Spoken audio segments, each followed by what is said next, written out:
வேதத்தை நாம் எடுத்துக்கொள்வோம். இந்த நாட்களில் சாபம் எதனால் உண்டாகிறது, சாபத்திலிருந்து விடுதலை பெறுவது எப்படி, சாபம் ஆசீர்வாதமாய் மாறுவது எப்படி தியானித்து கொண்டே வருகிறோம்ல. அப்போது நேற்றைய தினத்தில் சில காரியம் பார்த்தோம். அதில் சாபத்தில் 3 வகை. ஒன்று தேவனிடத்திலிருந்து வரக்கூடிய சாபம், ஒன்று மனுஷரால் வரக்கூடிய சாபம், மூன்றாவது நமக்கு நாமே அவரவர்களே தங்களுக்கு தாங்களே வருவித்து கொள்கிற சாபம். இதில் தேவனிடத்திலிருந்து வரக்கூடிய சாபம் 2 வகைப்படும்.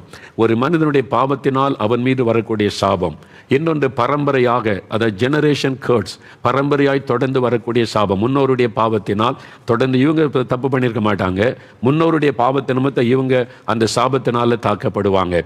அது 3-4 தலைமுறை வரைக்கும் தொடரும் என்று வேதம் சொல்லுகிறது. அது பரம்பரையாக ஜெனரேஷன் கர்ட்ஸ் என்று சொல்லுவார். அப்போ இதெல்லாம் குறித்து கொஞ்சம் தெளிவாக இப்போ ஒரு இன்ட்ரோடக்ஷன் உங்களுக்கு சொல்லியிருக்கிறேன். கொஞ்சம் வசனத்திலிருந்து தெளிவாய் நம்ம பார்க்கலாம். முதலாவது தேவனிடத்திலிருந்து வரக்கூடிய சாபம். தேவன் ரொம்ப அன்பானவர், நம்மை ஆசீர்வதிக்கிறவர். எப்படி சாபம் வரும் என்று சொன்னால், இந்த சாபம் எப்படி இந்த உலகத்திற்குள் வந்தது வேதத்தில் எழுதப்பட்டிருக்கிறது. வேத புஸ்தகத்தை திறங்க, ஆதியாகமும் 3ஆம் அதிகாரம் எடுத்துக்கொள்ளுங்க. இங்கே தான் முதலாவது சாபம் எப்படி உலகத்துக்குள் வந்தது, இன்றைக்கு உலகம் முழுது சாபம் பரவி இருக்கிறது, தொடர்ந்து கொண்டே இருக்கிற காரணம் என்ன என்ற விபரம் எல்லாம் ஆதியாகமம் 3ஆம் அதிகாரத்தில் எழுதப்பட்டிருக்கிறது. ஆதியாகமம் 1-2 அதிகாரங்களை வாசிக்கும் போது ஆண்டவர் இந்த முழு உலகத்தை எவ்வளவு அழகாய் சிருஷ்டித்தார் என்பதை வாசிக்க முடியும். எல்லாவற்றையும் தம்முடைய வார்த்தையினாலே சிருஷ்டித்து எல்லாத்தையும் உண்டாக்கின பிறகு 6ஆவது நாள் தான் மனுஷனை உண்டாக்கினார். அதுவும் தம்முடைய சாயலிலே உண்டாக்கி அவனுக்கு ஜீவ ஆத்மாவை ஆண்டவர் கொடுத்தார். அவனுடைய நாசிலே சுவாசத்தை ஊதி ஜீவ ஆத்மாவானான். மனிதர்கள் மட்டும்தான் தேவனோடு உறவாட முடியும், தேவனோடு நடக்க முடியும். மனிதன் மட்டும்தான் தேவ சாயலிலே சிருஷ்டிக்கப்பட்டவன். மனிதன் குரங்கிலிருந்து வந்தவன் அல்ல. ஆளாளுக்கு ஒன்று கண்டுபிடிச்சு ஒன்று சொல்லி அவங்க சொல்லிக்கிட்டே இருப்பாங்க. ஆனால் அது உண்மை கிடையாது. மனிதனை தேவன் நேரடியாக உண்டாக்கினார். குரங்கிலிருந்து மனுஷன் வந்தான்னா இப்போ ஏன் குரங்கு நிறைய இருக்குல்ல, அதுலேருந்து படிப்படியாக மனுஷன் வரலாம்ல, வரதில்லை. சரியான பதில் சொல்லுவதில்லை. அதெல்லாம் ஒவ்வொருத்தரும் ஒவ்வொரு கற்பனையாக சொல்லுவது. வேதம் தேவனுடைய வார்த்தை, தேவன் எழுதி கொடுத்திருக்கிற சத்தியம். இதில் சொல்லப்பட்டபடியெல்லாம் இன்றைக்கு வரைக்கும் நடக்கிறது. அதனால் இதில் சொல்லப்பட்டது உண்மை. திரும்ப தெளிவாக என்னால் சொல்ல முடியும். அதனால் இந்த சத்தியம் பைபிள் சொல்லுவதை நீங்கள் விசுவாசிக்கணும். தேவன் மனிதனை தம்முடைய சாயலில் உண்டாக்கினார். நம்ம மட்டும்தான் தேவ சாயலில் உண்டாக்கப்பட்டோம். ஏன்? மனிதனோடு ஆண்டவர் உறவாடுவதற்கு. மனிதனை அடிமையாய் வைக்க ஆண்டவர் சிருஷ்டிக்கவில்லை. மனிதனுக்கு சுதந்திரம் கொடுத்து என் பிள்ளையா நீ இருக்கணும், என்னுடைய மகனாக மகளாக நீங்கள் இருக்கணும்னு சொல்லி ஆதாம் ஏவாளை சிருஷ்டித்து ஏதேன் தோட்டத்திலே வைத்தார். அவங்களுக்கு ஒரு குறை இல்லாமல் எல்லாத்தையுமே பார்த்து கொண்டார். அவங்களுக்கு எல்லாமே எதை குறித்த பயம் கிடையாது. அந்த நாளில் மிருகத்தை குறித்த பயம் இல்லை, அதெல்லாம் ஃப்ரெண்ட்லியாக பழகும். மரண பயம் கிடையாது, வியாதி கிடையாது, எதை குறித்தும் பயம் இல்லை. அப்படி ஒரு மகிழ்ச்சியான வாழ்க்கை. அதுதான் ஆண்டவருடைய விருப்பம். ஆனால் சாத்தான், பிசாசானவன், விழுந்து போன தேவதூதன் பொறாமை கொண்டு மனிதனை பாவத்துக்குள் ஆக்கினான். அப்படிதான் பாவம் நுழைந்தது. இப்போ ஆண்டவர் அவளை ஆசீர்வதித்தார் என்று வேதத்திலே பார்க்க முடியும். தேவன் அவர்களை ஆசீர்வதித்தார். ஆதியாகமம் 1ஆம் அதிகாரம் 28ஆம் வசனத்தில் தேவன் ஆதாம் ஏவாளை உண்டாக்கி நீங்கள் ஆசீர்வாதமாக இருக்கணும், உலகத்தையே நீங்கள் ஆண்டு கொள்ளுங்க, இந்த உலகத்தில் உள்ள எல்லாமே உங்களுக்காக சிருஷ்டிக்கப்பட்டது, நீங்கள் தான் இதனுடைய ராஜாக்கள் ராணிகள், இங்கே நீங்கள் ஆளுகை செய்யணும், என் பிள்ளைகளாக இருந்து சந்தோஷமாக இருங்க. அப்படித்தான் ஆண்டவர் உலகத்தை உண்டாக்கி மனிதனை உலகத்தில் வைத்தார். ஆனால் பொல்லாத பிசாசு அவன் தந்திரமாய் இந்த மனிதர்களை தேவனை விட்டு பிரிக்க வேண்டும் என்று பாவத்துக்குள்ளே நடத்தி விட்டான். ஆண்டவர் ஒரே ஒரு கட்டளை கொடுத்தார், இந்த கனியை புசிக்காதுங்க, மற்ற எல்லாத்தையும் நீங்கள் புசிக்கலாம், இந்த ஒரு கனியை மாத்திரம் புசிக்காதுங்க. ஏன் ஆண்டவர் அப்படி சொல்லணும்? மனிதனுக்கு ஆண்டவர் சுதந்திரம் கொடுத்தார், சுயாதீனம் கொடுத்தார். அவங்களை அடிமையாக வைத்துக்கொள்ள விரும்பலை. இல்லை நான் சொல்லபடி தான், அதனால் உங்களுக்கு இதெல்லாம் கிடையாது, இது அப்படி வைக்கலை. இந்த கனியும் இருக்குது, இதுவும் இருக்குது, இதை மாத்திரம் சாப்பிடாதுங்க. மனிதன் சுதந்திரமாக தீர்மானம் எடுத்து ஆண்டவருடைய விருப்பத்தை நிறைவேற்றி ஆண்டவரோடு இணைந்து வாழ வேண்டும் என்று கர்த்தர் விரும்பினார். அதனால தான் ஆண்டவர் ஒரு சின்ன கட்டளை கொடுத்தார். ஆனால் அந்த இடத்துல தான் சாத்தான் அவளை மீற வைத்தான், கற்பனையை மீற வைத்தான், கீழ்ப்படியாமை என்கிற பாவத்தை கொண்டு வந்தான். அதனால என்ன ஆச்சு? மனிதர்கள் தேவனுக்கு பயந்து அவங்க போய் ஒளிந்து கொண்டார்கள். தேவன் சிருஷ்டித்த பிள்ளைகளை போல வச்சு அவங்கள்ட்ட பேசி அவங்களோட உறவாடி மகிழ்ச்சியாக இருந்தான். சாத்தான் உள்ளே நுழைந்து அவங்கள பாவம் செய்ய வைத்து கீழ்ப்படியாமையில் கொண்டு வந்து இப்போ அவங்களுடைய மனசாட்சி பாதிக்கப்பட்டு ஓடி ஒளிந்து கொண்டாங்க. ஆண்டவர் தேடுகிறார். அதாமே எங்கே இருக்கிற அப்படின்னு பதஸ்தத்தோடு தேடுகிறார். பாருங்க, ஒளிந்து கொண்டாங்க. தங்கள் ஆண்டவரை சந்திக்க முடியாதபடி ஆண்டவரை ரொம்ப துக்கப்படுத்திட்டாங்க. ஆண்டவர் ரொம்ப மன வேதனைப்பட்டு விட்டார். உங்களுக்கு எல்லா சுதந்திரமும் கொடுத்தனே, எல்லாத்தையும் அனுபவிக்க உங்களுக்கு உரிமை கொடுத்தனே, எல்லா அதிகாரமும் உங்களுக்கு தானே, இந்த முழு உலகமும் உங்களுக்கு தானே நான் கொடுத்தேன். ஆனால் என் கட்டளை ஒரே ஒரு கட்டளை தானே கொடுத்தேன், அந்த கட்டளைக்கு நீங்கள் கீழ்ப்படியாமல் என்னை துக்கப்படுத்திட்டீங்களே, அதுக்கு காரணம் யார் அப்படின்னு பார்த்து இதில் முதலாவது அங்கே தான் சாபம் வருகிறாரு. அதை குறித்து வேதத்தில் வாசிக்கலாமா? ஆதியாகமம் 3ஆம் அதிகாரம் 14ஆம் வசனம் முதல் 19 வரை நல்ல கவனிங்க. புதிய பழைய ஏற்பாட்டில் 4வது பக்கம். முதலாவது சபிக்கப்பட்டது யார் தெரியுமா? உலகத்திலேயே முதலாவது சபிக்கப்பட்டது சாத்தான். சாத்தானை தான் முதல் ஆண்டவர் சபித்தார். அவன் தான் முதலாவது சபிக்கப்பட்டவன். நீங்கள் பாருங்கள் அந்த என்ன நடந்தது என்று ஆண்டவர் சொல்கிறார் 14ஆம் வசனத்திலிருந்து. அப்பொழுது தேவனாகிய கர்த்தர் சர்ப்பத்தை பார்த்து, அந்த பாம்பை பார்த்து, நீ இதை செய்தபடியால், மனிதர்களை பாவம் செய்ய வச்சு கீழ்ப்படியாமைகளை கொண்டு வந்து அவங்களை வேதனைப்படுத்தினபடியால் சகல காட்டு மிருகங்களிலும் நீ சபிக்கப்பட்டிருப்பாய். இங்கே தான் முதல்ல சாபம் வருகிறது. சாத்தான் மேலே தான் முதல்ல சாபத்தை ஆண்டவர் கூறினார். நீ உன் வயிற்றினால் நகர்ந்து உயிரோடு இருக்கும் நாளெல்லாம் மண்ணை தின்பாய். அதுக்கு முன்னால் பாம்பு ஊறுற மாதிரி கிடையாது, வித்தியாசமாக சிருஷ்டித்திருந்தா. ஆனால் இப்போ தான் அந்த சாபத்தினால தான் ஊர்ந்து போகிற அந்த சூழ்நிலை வந்தது. உனக்கும் ஸ்திரிக்கும் பெண்ணுக்கும் உன் வித்துக்கும் அவள் வித்துக்கும் பகை உண்டாக்குவேன். அவர் உன் தலையை நசுக்குவார், நீ அவர் குதிக்காலை நசுக்குவாய் என்றார். இதை கடைசியில் சொல்கிறேன்.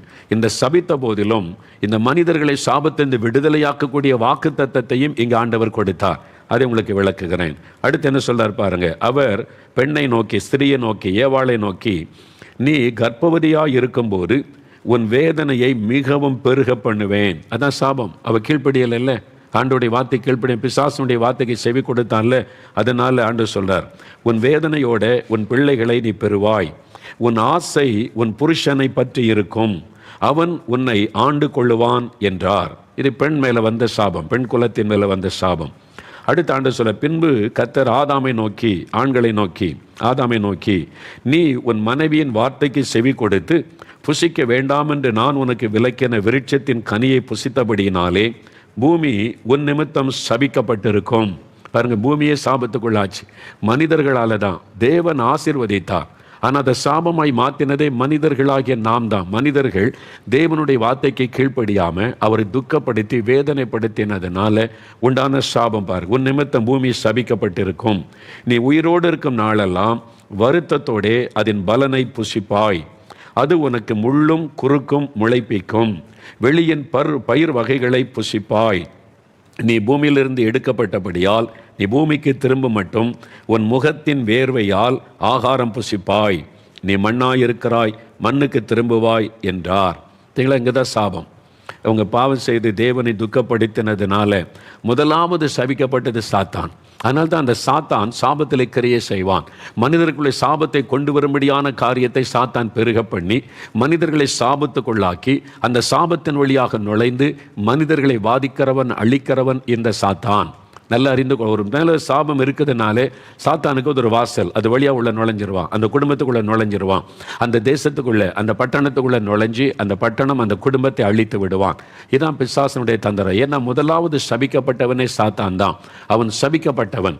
அதனால் அவன் உலகம் முழுவதும் சாபத்துக்குள் ஆக்கிறணும், உலகம் முழுவதும் மக்களை சாபத்துக்குள்ளாக்கி அந்த அடிமைதனத்துக்குள்ளாக்கி அவனுடைய ஆசீர்வாதத்தை கெடுத்து விட வேண்டும் என்று தீவிரமாய் சாபத்துக்கான காரியத்தை பெருக பண்ணுகிறவன் சாத்தான். அவன் தான் முதலாவது சபிக்கப்பட்டான். இரண்டாவது பெண், அதான் முதலாவது பாவம் செய்த சாத்தானுக்கு இடம் கொடுத்ததே முதலாவது ஏவாள் தான். அதனால முதலாவது அவன் இடம் கொடுத்தனால ஆண்டவர் அந்த சாபத்தை கூறுகிறார். நீ மிகுந்த வேதனையோடு பிள்ளை பெறுவாய், உன் ஆசை உன் புருஷனை பற்றி இருக்கும், அதெல்லாம் ஆண்டவர் சொல்லுகிறார். அடுத்தது மனிதன், நீ உன் மனைவி சொல்ல கேட்டு நீ இந்த பழத்தை புசித்தல்ல, அதனால உன் நிமித்தம் பூமி சபிக்கப்பட்டிருக்கும். இனிமேல் முள்ளும் குறுக்கையும் இந்த பூமி உனக்கு முளைப்பிக்கும். நீங்கள் நல்லா பார்த்தீங்கன்னா ஆண்டவர் இன்றைக்கு முற்கள் இப்போ அறிவிச்சிருக்காங்க, தமிழ்நாட்டில் இந்த சீமை கருவேல மரத்தை அப்புறப்படுத்தணும், அது எல்லா ஆசீர்வாதத்தையும் கெடுத்து கொண்டு இருக்கிறது அந்த முள் மரம். சில இடத்துல இந்தியாவில் சில மாநிலங்களில் முள் மரம் இல்லை, உலகத்தில் சில தேசங்களில் இந்த முள்ளு மரம் இல்லை. நீங்கள் பார்த்தீங்கன்னா அந்த தேசங்கள் ஆசீர்வதிக்கப்பட்டிருக்கும். எவ்வளவு அதிகமாக முள்ளு மரம் பெருகி இருக்கிறதோ அங்கே சாபம் இருக்குன்னு அர்த்தம். பாருங்க, அந்த ஆண்டவர் முதலாவது முற்களை முளைப்பிக்கவே இல்லை. ஆண்டவர் கனி விருட்சங்கள், மலர்கள், மனிதனுக்கு தேவையான எல்லாத்தையும் அழகாய் சிருஷ்டித்து, மூலிகைகள், பைபிளில் இருக்க ஹெர்ப்ஸ், ஆண்டவர் மூலிகைகளை சிருஷ்டித்து கொடுத்தார். மனிதன் ஆரோக்கியமாக இருக்கட்டும் மூலிகைகளை ஆண்டவர் உண்டாக்கினார் என்று பைபிளில் பார்க்கிறோம். இதைத்தான் ஆண்டவர் உண்டாக்கினார். மனிதன் பாவம் செய்து சாபம் வந்த போதுதான் முற்கள், ஆண்டவர் இனி இந்த பூமி உனக்கு முற்களை முளைப்பிக்கும். முள்கள் அதுக்கு பிறகுதான் வந்தது முற்கள். முற்கள் சாபத்தை குறிக்கும். சில சொல்லுவாங்க பாருங்க, முள்ளுக்கு நடுவில் இருக்கிற ஐயா, எந்த பக்கமும் அசைய முடியல. இந்த பக்கம் பார்த்தா இந்த பிரச்சனை, இந்த பக்கம் பார்த்தா இந்த பிரச்சனை, இந்த பக்கம் பார்த்தா இவங்களால பிரச்சனை, ஒரு நிம்மதியும் இல்லை. ஏதோ முற்களுக்கு நடுவில் முள்ளு படுக்கையில் படுத்திருக்கிற மாதிரி இருக்குது. முற்களுக்கு நடுவில் இந்த வார்த்தை உங்களுடைய வாயிலிருந்து வந்தாலே நீங்கள் சாபத்துக்குள்ளே இருக்கீங்கன்னு அர்த்தம். நல்லா அறிந்து கொள்ளுங்க. இந்த முற்கள்ங்கிற வார்த்தை உங்களுடைய வாயில் வந்தாலே சாபத்துக்குள்ளே நீங்கள் வந்துட்டீங்க. சாபம் தான் உங்களை அப்படி வேதனைப்படுத்துதுன்னு அர்த்தம். ஆனால் அந்த முற்கள் சாபத்தினால் உண்டானது என்பதை பார்க்கிறோம். ஏன் மனிதனை ஆண்டவர் சபிக்கணும்? நான் ஆண்டவர் ஏன் செய்தேன்னு பாவம் செய்ததை சொன்ன உடனே ஆதாம் என்ன சொல்ல, ஆண்டவரே நான் பாவம் பண்ணிட்டேன், தப்பு பண்ணிட்டேன், மன்னிச்சிருங்க அப்படி விழுந்திருந்தா நிலைமை வேற. ஏவாள் ஆண்டவரே நான் தான் பாவம் செய்துட்டேன்னு சொல்லி இருந்தா நிலைமை வேற. அவங்க பாவத்தையும் ஒத்துக்கலை, மனம் திரும்பலை, மூடி மறைச்சாங்க. பாருங்க, ஏவாள் பழிய சாத்தான் மேலே போட்டா, ஆதாம் பழிய ஏவாள் மேலே போட்டு கர்த்தர் மேலே போட்ட. நீர் கொடுத்த ஸ்திரீ கர்த்தர் மேலே போட்டுட்டா, நீங்கள் தான் காரணம். நான் தனியாக இருக்கும்போது நல்லா இருந்தேன்ல, இந்த பெண்ணை ஏவாளை கொண்டு வந்து என்கிட்ட சேர்த்தீங்க, பாவம் வந்து விட்டது. ஆண்டவரையே குற்றப்படுத்தும்படி அவன் பேசுகிறதை வேதத்தில் பார்க்கிறோம். அப்போ பாவத்தை மறைக்கிறவன் வாழ்வடைய மாட்டான், அறிக்கை செய்து விட்டு விடுகிறவன் இரக்கம் பெறுவான். பாவம் செய்துட்டு தெரிஞ்ச பிறகும் அதை மூடி மூடி மறைக்கிறது சாபத்தை கொண்டு வந்து விடும். நீங்கள் ஆண்டவர்கிட்ட நான் பாவம் செய்துட்டு ஆண்டவரே என்னை மன்னிச்சிருங்க நீ முழுமையாக மனதிரும்பி ஒப்பு கொடுத்துட்டா பாவம் மன்னிக்கப்பட்டு சாபம் அப்புறப்படுத்தப்பட்டு விடும். ஆனால் ஆதாமும் சரி ஏவாளும் சரி பாவத்தை ஒத்துக்கொள்ளவே இல்லை. அதனுடைய விளைவாகத்தான் சாபம் வந்தது. அவங்க சபிக்கப்பட்டது மாத்திரம் அல்ல, பூமியும் அது நிமித்தம் சபிக்கப்பட்டு தொடர்ந்து சாபம் உலகத்திலே பரவ ஆரம்பித்தது. சாத்தான் அதை பயன்படுத்தி உலகம் முழுவதை சாபத்துக்குள்ளாக்கி மனிதர்களை வேட்டையாட ஆரம்பித்து விட்டான். அதுதான் வேதத்தில் சொல்லப்பட்டிருக்கிற அந்த காரியம். ஆனால் தேவன் ரொம்ப அன்புள்ளவர். மனிதர்களை பிள்ளைகளைப் போல நேசித்ததனால் அவருக்கு ரொம்ப துக்கம். அவர் சபிச்சிட்டாலும் அவருக்குள்ள ஒரு பாரம், பாவத்தினால் ஒரு தண்டனை கொடுக்கப்பட்டாகி விட்டது. ஆனாலும் அவங்கள மறுபடியும் என்கூட சேர்த்து கொள்ளணும். அவங்க பாவம் செய்துட்டாங்களேன்னு முற்றிலும் புறம்பாக்கி விடவில்லை, அவங்களுக்கு ஒரு விடுதலை கொடுத்து சேர்த்து கொள்ளணும். அப்போ உடனே ஒரு வாக்கு தத்துவம் 15வது வசனம், சாத்தானை பார்த்து உனக்கும் பெண்ணின் வித்துக்கும் பகை உண்டாக்குவேன். பெண்ணின் வித்து ஸ்திரீயின் வித்து இயேசு கிறிஸ்து. பாருங்க, ஆதியாகமம் 3ஆம் அதிகாரத்திலேயே இயேசு ரட்சகராக வரப்போவது தீர்க்க தரிசனமாய் சொல்லப்பட்டு விட்டது. 4000 ஆண்டுகளுக்கு முன்னாலேயே தீர்க்க தரிசனமாய் எழுதப்பட்டு விட்டது. இயேசு பிறப்பதற்கு 2000 வருஷத்துக்கு முன்னாலேயே அந்த வார்த்தைகள் எழுதப்பட்டு விட்டது வேதத்தில். அந்த நாட்களில் அந்த கற்களில் செதுக்கினாங்க, தோல் சுருளை எழுதினாங்க, அப்போவே எழுதப்பட்டு விட்டது. அப்போ ஆண்டவர் மனு குலத்தின் மீது வைத்த அன்பினால மனிதர்களை இந்த சாபத்திலிருந்து விடுதலை ஆக்கணும். அதற்கு ஒரு பலி செலுத்தப்பட்டு ஆகணும். அது மூலமாக தான் அந்த சாபத்திலிருந்து விடுதலை பெற முடியும். அதற்கு ஸ்திரீயின் வித்தாக, பெண்ணின் வித்தாக தேவன் மனிதனாய் வரணும். அவர் வருவார் என்று தீர்க்க தரிசனமாய் பைபிள் அப்பவே எழுதப்பட்டு விட்டது. ஆனால் தான் இயேசு கிறிஸ்து ஸ்திரீயின் பெண்ணின் வித்து ஆண் வித்து சேரவில்லை. ஆனால் தான் இயேசுடைய பிறப்பு பரிசுத்தம். பரிசுத்த ஆவியினாலே கன்னிமரியாள் உற்பத்தி ஆகி இயேசு பிறந்தார் என்பதை வேதம் தெளிவாய் சொல்லுகிறது. ஒரு கன்னிகை கர்ப்பவதியாகி ஒரு குமாரனை பெறுவாள் என்று ஏசாயா தீர்க்கதரிசி மூலமாகவும் சொல்லப்பட்டது. ஆனால் ஆதியாகமம் 3ஆம் அதிகாரத்திலே சொல்லப்பட்டு விட்டது, இயேசு இந்த உலகத்தில் கடவுள் மனிதனாய் வரும் பொழுது மனிதனுடைய உதவி இல்லாமல் பெண்ணின் வித்தாக அவர் அவதரிப்பார். அப்படி பரிசுத்தமாக வந்தாதான் சாத்தானுடைய கிரியை அழிச்சு சாபத்திலிருந்து மனிதனுக்கு விடுதலை கொடுக்க முடியும் என்பதெல்லாம் அப்பவே சொல்லப்பட்டு விட்டது. இதுதான் நமக்கு நற்செய்தி. அப்போ நம்மை பாவ சாபத்திலிருந்து விடுதலையாக்க அந்த ஆதாம் மூலமாய் வந்த சாபத்தை முறித்து நமக்கு ஆசீர்வாதத்தை கொடுக்கத்தான் இயேசு இந்த உலகத்தில் ஸ்திரீயின் வித்தாக அவதரித்தார். அதனால் அவர் சிலுவையில் ரத்தம் சிந்தி மரிக்கணும். அப்பதான் பாவ சாபத்தில் இந்த விடுதலை. ரத்தம் சிந்துதல் இல்லாமல் பாவ மன்னிப்பு உண்டாகாது. பரிசுத்தமுள்ள ரத்தம் சிந்தப்படணும். ஏனென்றால் ரத்தத்தில் தான் உயிர் இருக்கிறது. அந்த ரத்தம் சிந்தப்படணும். அதனால தான் இயேசு கிறிஸ்து கடைசி சொட்ட ரத்தம் வரைக்கும் அந்த சிலுவையில் அவர் ரத்தத்தை சிந்தினார் என்று வேதத்திலே பார்க்கிறோம். அது இயேசுடைய தலையிலே முள்முடி சூட்டப்பட்டது. சிலுவையில் எத்தனையோ பேர், லட்சக்கணக்கான பேர் அறிந்து கொல்லப்பட்டாங்க ரோமருடைய ஆட்சி காலத்தில்.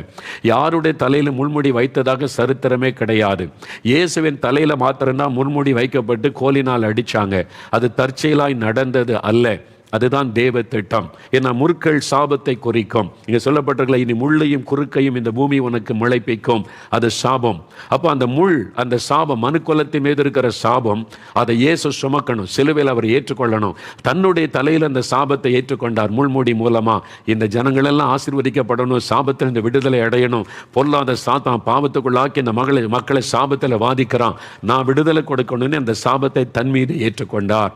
அந்த முள்முடியை ஏற்றுக்கொண்டார். அதனால ஒரு மனிதன் இயேசு கிறிஸ்துகிட்ட வரும்போது தான் பாவ மன்னிப்பையும் பெற முடியும், சாபத்தில் இந்த விடுதலையும் பெற முடியும். அது இலவசம். காசு கொடுத்து பாவத்துக்கு பரிகாரம் பண்ணிடலாம், சாபத்துக்கு பரிகாரம் பண்ணிடலான்னு யாராவது சொன்னால் நம்பாதங்க, ஏமாந்து போவீங்க. உங்கள் பாவமும் போகாது, சாபமும் போகாது. காசு கொடுத்து பாவ மன்னிப்பையும் சாபத்தில் விடுதலை பெறலான்னா மனிதன் எல்லா அக்கிரமத்தை செய்து செய்து செய்து பண செலவு பண்ணிக்கிட்டே இருப்பான். அதனால நிரந்தர பாவ விடுதலையும் வராது, சாப விடுதலையும் வராது. சும்மா ஏமாற்றி உங்களுக்கு ஒரு மன திருப்தியை உண்டாக்குகிற காரியங்களை எல்லாம் அவங்க பரம்பரை அப்படி இப்படின்னு பல கதைகளை எல்லாம் சொல்லுவாங்க. அது உண்மை கிடையாது. பணம் கொடுத்த பாவ மன்னிப்பையும் பெற முடியாது, சாபத்திலிருந்து விடுதலையும் பெற முடியாது. பாவத்தை மன்னிக்கிறதுக்கு அதிகாரம் பெற்றவர், சாபத்திலிருந்து விடுதலை பெற அதிகாரம் பெற்றவர் ஒரே ஒருவர் தான், அவர் இயேசு. ஏன்னா அவர் நமக்காக சிலுவையில் சாபத்தை சுமந்தார். அவர் நமக்காக அந்த சாபத்தை சுமந்து ரத்தம் சிந்தி மரித்து உயிர் தெழுந்தார். அவர் மட்டும்தான் பாவ சாபத்திலிருந்து விடுதலை கொடுக்க முடியும். அது இலவசம். அதுக்கு பணம் செலவு பண்ண வேண்டிய அவசியம் இல்லை. நீங்கள் தயவு செய்து இதை யோசித்தாலே நீங்கள் புரிந்து கொள்ளுவீங்க. அப்போ இதுதான் நடந்த காரியம். அப்போ முதலாவது சாபம் சாத்தானின் மேலே வந்தது, மனு குலத்தின் மேலே வந்தது, பூமி சபிக்கப்பட்டது. அந்த சாபம் தான் தொடர்ந்து பெருகினது. சரி, இப்போ இதுதான் பைபிள் சொல்லுது. முதலாவது தேவனிடத்திலிருந்து தான் அந்த சாபம் வருது. அவங்க கர்த்தருடைய கற்பனை மீறி அவருடைய உள்ளத்தை காயப்படுத்தி துக்கப்படுத்திட்டாங்க. அதனால் சில பாவங்கள் ஒரு மனிதனுக்குள்ள அந்த பாவத்தின் ஒரு மனிதன் செய்கிற பாவத்தினால் சில பாவங்கள் அவனுக்கு சாபத்தை கொண்டு வரும். இது முதலாவது. அதுதான் முதல் அறிந்து கொள்ளணும். ஒரு சமயம் நான் பல வருஷத்துக்கு முன்னால் என்னுடைய ஊழியத்தின் ஆரம்ப காலம் 80-90களின் ஆரம்ப காலம், ஊழியம் வளர்ந்து பெருகி கொண்டே வந்த சமயம் என்னை பார்ப்பதற்கு என்னுடைய உறவினர் ஒருவர் வந்தாங்க. ஒரு 20 வருஷத்துக்கு முன்னால் அவர் வந்தபோது என்னை பார்க்கணும் அப்படின்னு கேட்டு எங்களுடைய நால்மாவுடைய சார்ந்த உறவினர், அவர் ஒரு இந்து சகோதரர், எங்களுடைய ஃபேமிலி சொக்காரங்கன்னு சொல்லுவார்ல, அது மாதிரி நெருங்கின ஃபேமிலி. நான் ஊழியத்தில் வந்துட்டேன், அவங்க சென்னை அங்கெல்லாம் பிஸ்னஸ்க்கு போயிட்டாங்க. பார்த்து பல வருஷம் ஆச்சு, யாருன்னு தெரியல. அவங்க அறிமுகப்படுத்தின பிறகு தான் இந்த குடும்பம் அப்படின்னு எனக்கு தெரிந்தது. என்ன வந்தீங்க கேட்டேன். இல்லை, நீ மாதிரி ஊழியெல்லாம் செய்கிற, இப்போ நல்ல இந்த ஊழிய பிரபலமாயிட்டு எல்லா இடமும் பேசுகிறாங்க, அதனால் உன்னை பார்த்துட்டு போனே எனக்கு ஒரு ஆசை வந்தேன்னாங்க.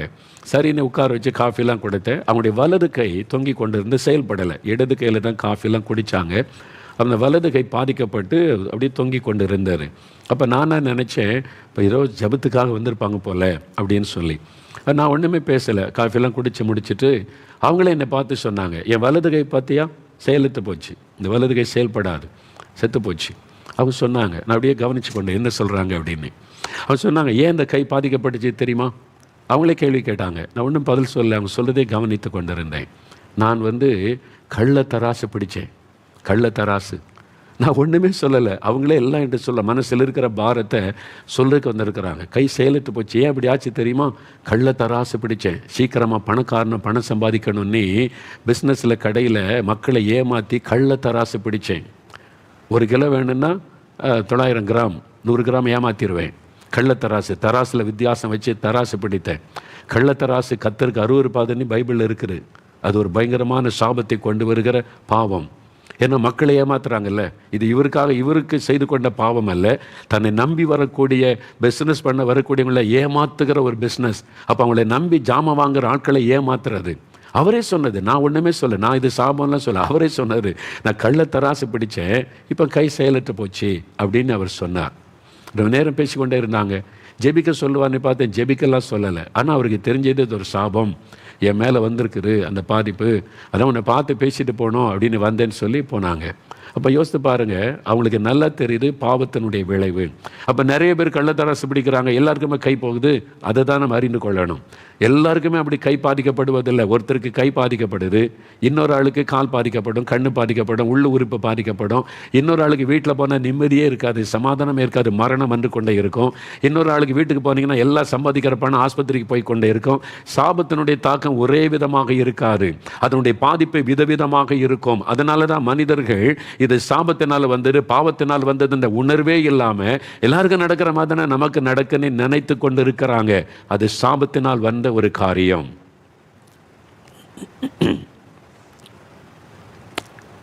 சில பாவங்கள் அது தேவனுடைய சாபத்தை கொண்டு வந்துடும்.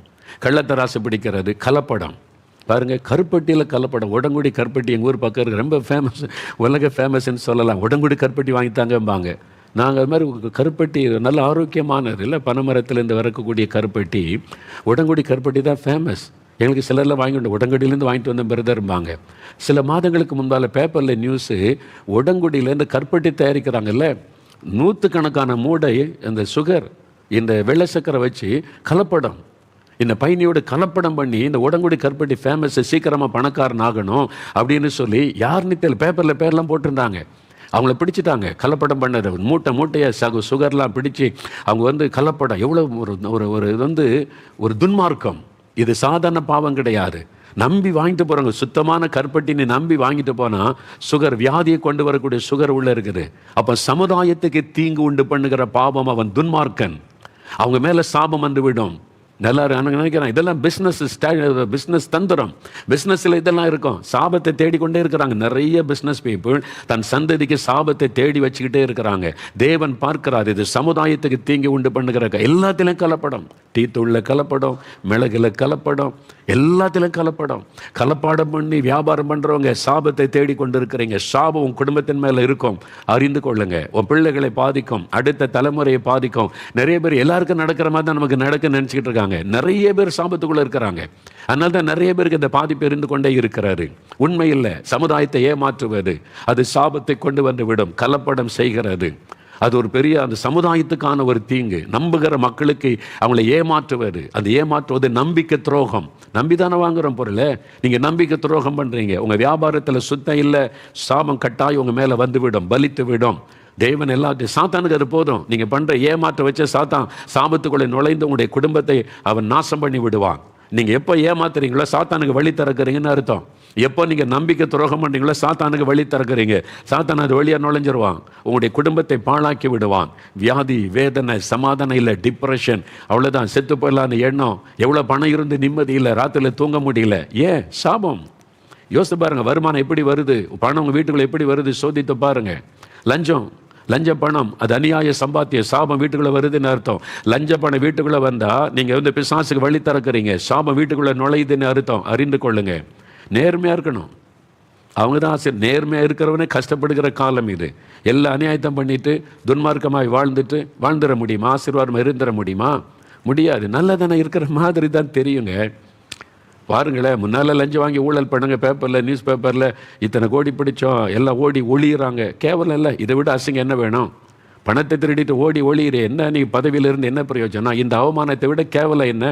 நீங்கள் யோசித்து பாருங்கள். இந்த குடும்பத்தார் வெட்கப்பட்டு போவாங்கல்ல, நீங்கள் பண்ணுற தப்புனால குடும்பத்தாருக்கு அவமானம், பிள்ளைகளுக்கு அவமானம். இதுவே ஒரு பெரிய, அது சாபம். அதோடு நிற்காது, தொடரும். அது குடும்பத்தையே பாதித்து கொண்டே இருக்கும்.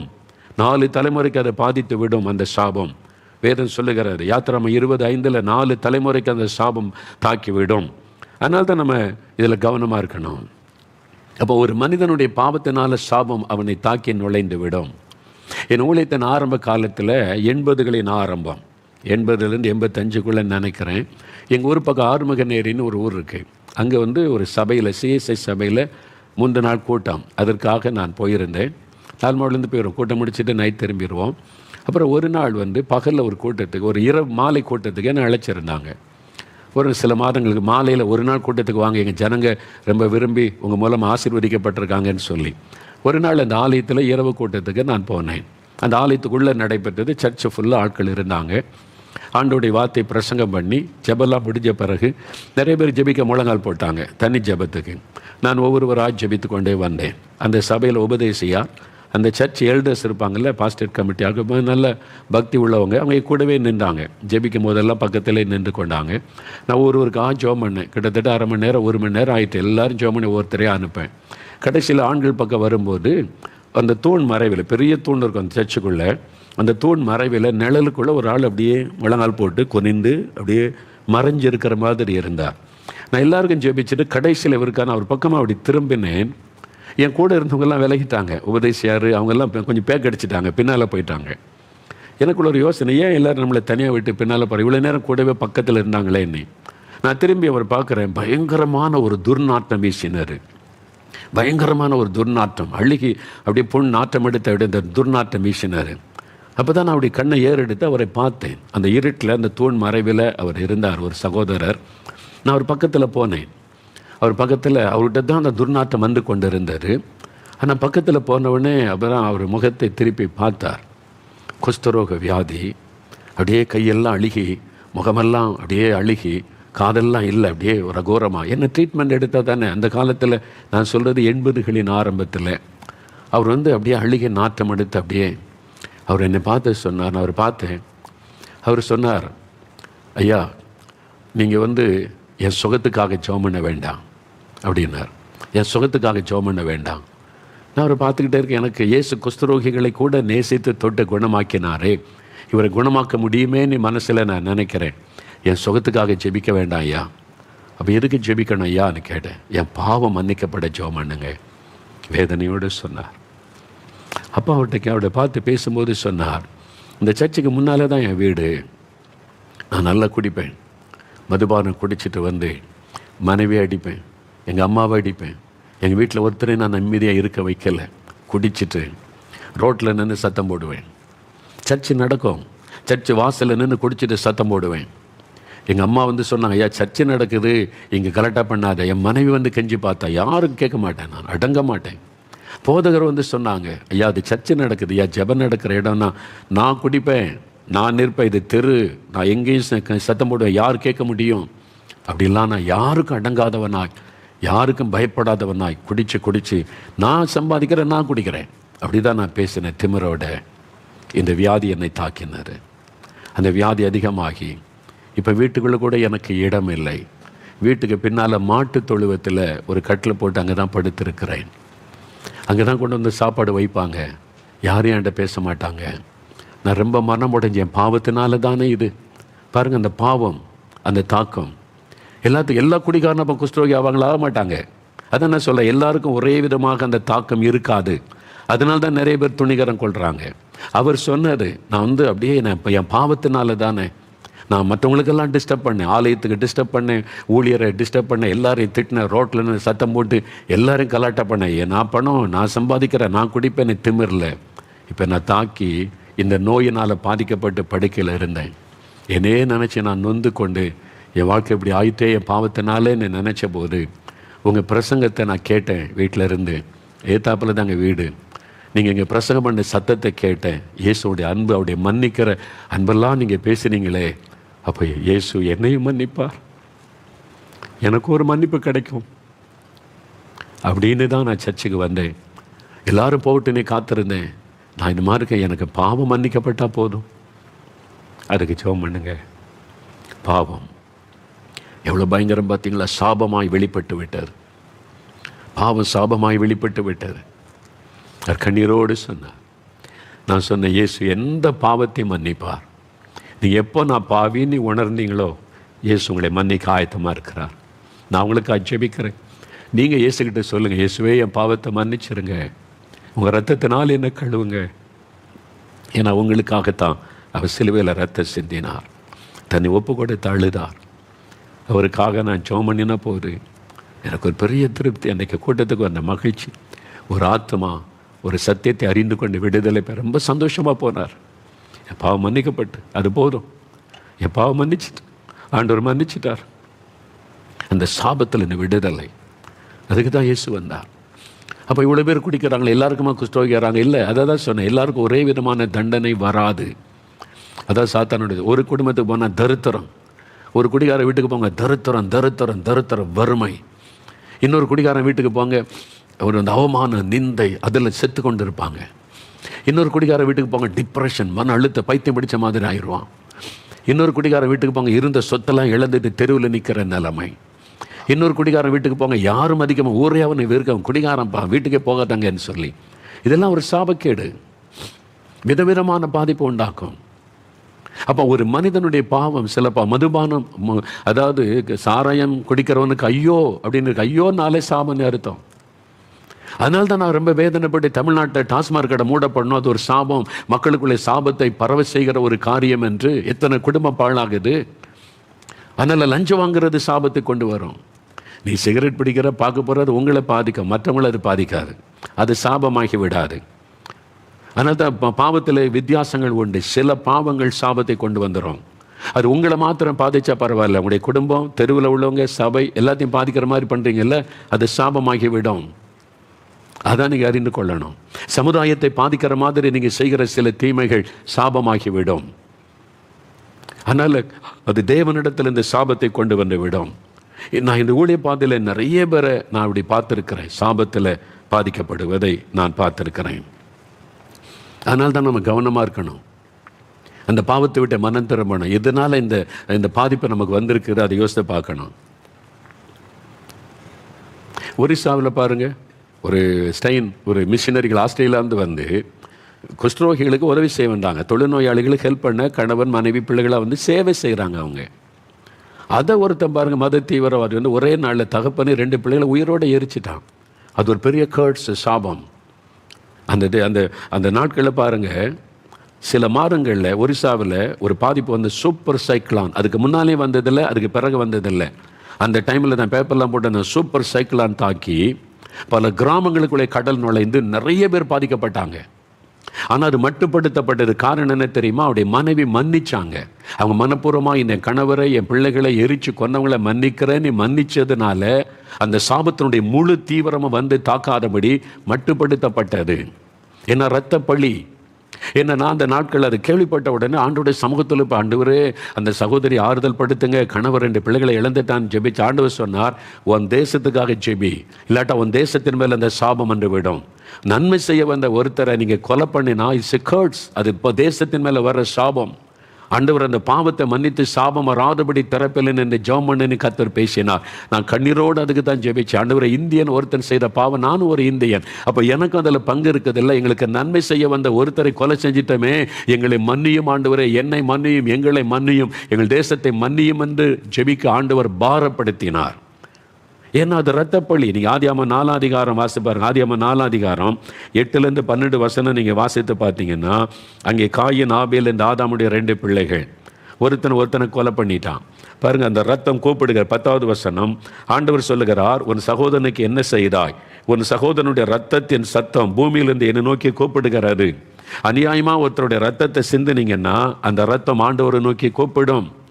அந்த ரத்தம் கூப்பிடும், என்னை அநியாயமாக கொண்டுட்டாங்க, என் ரத்தத்தை சிந்தி அந்த ரத்தம் கூப்பிடும். அப்போ தேவனுடைய அந்த ரத்த பழி சாபமாய் வரும், யாராக இருந்தாலும் சரி. ஆனால் தான் காயின் மேலே அந்த சாபம் வந்தது. 11-12 வசனம் பாருங்க. ஆண்டவர் சொல்ல, பூமியிலே நீ சபிக்கப்பட்டிருப்பாய், உன் சகோதரனுடைய ரத்தத்தை நீ சிந்தனதுனால இப்பொழுதும் உன் சகோதரனுடைய ரத்தத்தை உன் கையிலே வாங்கி கொள்ள தன் வாயை திறந்த இந்த பூமியிலே நீ சபிக்கப்பட்டிருப்பாய். நீ நிலத்தை பயிரிடும் போது அது தன் பலனை இனி உனக்கு கொடாது. நீ பூமியிலே நிலையற்று அலைந்து திரிகிறவனாய் இருப்பாய். சாபம், ரத்தத்தை சிந்தனதுனால உண்டான சாபம். அதனால தான் தூத்துக்குடியில் 13 பேர் கொல்லப்பட்டாங்களா? அவங்க தீவிரவாதிகளா? கையில் ஆயுதம் வச்சிருந்தாங்களா? அநியாயமாய் ஒரு கம்பெனிக்காக ஒரு அரசாங்கம் தவறான முடிவெடுத்து 13 பேர் ரத்தம் சிந்தி மறிச்சு. அந்த ரத்தம் தேவனை நோக்கி கூப்பிடும், நாங்கள் என்ன தப்பு பண்ணோம்? எங்களுக்கு நியாயம் கேட்ட போனோம், எங்களை கொன்னுட்டாங்களே. இந்த ரத்தம் அதில் சம்பந்தப்பட்ட ஒவ்வொருத்தருடைய குடும்பமும் சபிக்கப்பட்டு விடும். அது சாபம் வந்துவிடும் பாருங்க. அதில் யாராக இருந்தாலும் இது சம்பந்தப்பட்ட ஒவ்வொரு மேலே சாபத்தினுடைய கிரியை உடனே வெளிப்படாது. சில மனம் திரும்ப ஆண்டவர் வாய்ப்பு கொடுப்பார். மனம் திரும்பாத பட்சத்தில் சாபம் வந்துவிடும். சாத்தங்குளத்தில் காவல் நிலையத்தில் ஒரே நாளில் தகப்பனும் மகனும் கொல்லப்பட்டாங்களே, ரத்தம் சிந்த. அப்போ சாட்சிகள் சொல்கிறாங்க, பேப்பரில் செய்தி வாசித்தா இருதயம் நடுங்குகிறாரு, ரத்தம் சிந்தினாங்க. அந்த ரத்தம் தேவனை நோக்கி கூப்பிடும். நாங்கள் என்ன தப்பு பண்ணோம்? ஏன் எங்களை அடித்து கொள்கிறாங்க? அந்த ரத்த பழி சம்பந்தப்பட்ட அதிகாரிகள் மேலே வரும். மறந்துடாதுங்க, யாரும் தப்ப முடியாது. நீங்கள் அதிகாரியாக இருக்கலாம், அரசியல்வாதிகள் யாராக இருக்கலாம். அநியாயமாய் ரத்தம் சிந்தப்பட்டால் அந்த ரத்தம் தேவனை நோக்கி கூப்பிட அந்த ரத்த பழி சாபத்தை கொண்டு வந்து விடும் என்று வேதம் சொல்லுகிறது. அதுதான் உண்மை. ஆனால் தான் பட்டயத்தை எடுக்கிறவன் பட்டயத்தால் மறிப்பான்னு சொன்னவரே இயேசு தான். நிறைய பேர் அது கத்தி எடுக்கிறவன் கத்தியத்தை மறிப்பான்னு சொல்லுவாங்க. யார் சொன்னது? இயேசு தான் சொன்னார். நீ ரத்தம் சிந்தன அந்த ரத்த பழி உன் மேலே வரும் என்பதாக. அதனால பார்த்தீங்களா, அந்த ரத்தம் இன்னைக்கு இலங்கையில் பஞ்சம், மக்கள்லாம் திகைக்கிறாங்க. கவர்மெண்ட் திகைக்குது, என்ன பண்ணுன்னு தெரியல. ஏன்? எத்தனை இன்னசென்ட் பீப்புளுடைய ரத்தம் இலங்கையில் சிந்தப்பட்டது. தமிழ் மக்கள், சிங்கள மக்கள், இஸ்லாமிய மக்கள், எத்தனை பேருடைய ரத்தம். அந்த ரத்தம் தேவனை நோக்கி கூப்பிடும். என் ரத்தம் சிந்த. அதனால தான் சொல்லி, இப்போ ரஷ்யா உக்ரைன் மேலே அநியாயமாக குண்டு போட்டு குழந்தைகளை கொல்றாங்க, பெண்களை கொல்றாங்க. அநியாயமான காரியம் நடக்கிறது. ரஷ்யா அதனுடைய விலைக்கரையத்தை செலுத்த வேண்டியது வரும். புட்டின் அதனுடைய விலைக்கரையத்தை செலுத்த வேண்டிய. யாரும் தப்ப முடியாது. நீ யுத்தம் பண்ண, ராணுவத்தோடு யுத்தம் பண்ணு, ராணுவ தளங்களோடு யுத்தம் பண்ணு, ஆஸ்பத்திரி மேலே குண்டு போட்டு குழந்தைகளை கொல்லுவது, பெண்களை கொல்லுவது எவ்வளோ பயங்கரமான துணிகரம். அந்த ரத்தம் கூப்பிடும் தேவனை நோக்கி. அதான் ரத்த பழி. அது சாபத்தை கொண்டு வந்து. யாரையாவது நீங்கள் கொலை பண்ணினா அந்த கொலைகார அந்த குடும்பத்தின் மேலே பாருங்கள், சாபம் அப்படி தொடர்ந்து கொண்டே இருக்கும். அந்த குடும்பத்தில் தொடர்ந்து கொலை பண்ணுறவங்க எழும்பிக்கிட்டே இருப்பாங்க, ரத்தம் சிந்தப்பட்டு கொண்டே இருக்கும். அது ரத்த பழியினால் உண்டாகிற சாபம். தேவனிடத்தில் வரக்கூடிய சாபம். சமுதாயத்தை பாதிக்கும்படி நடந்து கொள்ளுகிற யார் மேலேயும் கர்த்தருடைய சாபம் வந்து விடும்.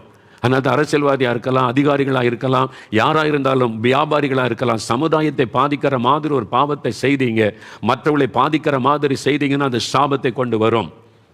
அதனால் ஆண்டவருடைய சமூகத்தில் இந்த மாதிரி சாபத்தில் இருந்தீங்கன்னா மனம் திரும்பி ஒப்பு கொடுத்து, ஆண்டவரே மன்னிச்சிருங்க, உங்கள் ரத்தத்தினால கழுவி இந்த சாபத்தை விடுதலை கொடுத்துருங்கன்னு கண்ணீர் விட்டு அழுது ஜெபிச்சா தேவன் அதில் இந்த விடுதலை கொடுக்க முடியும்.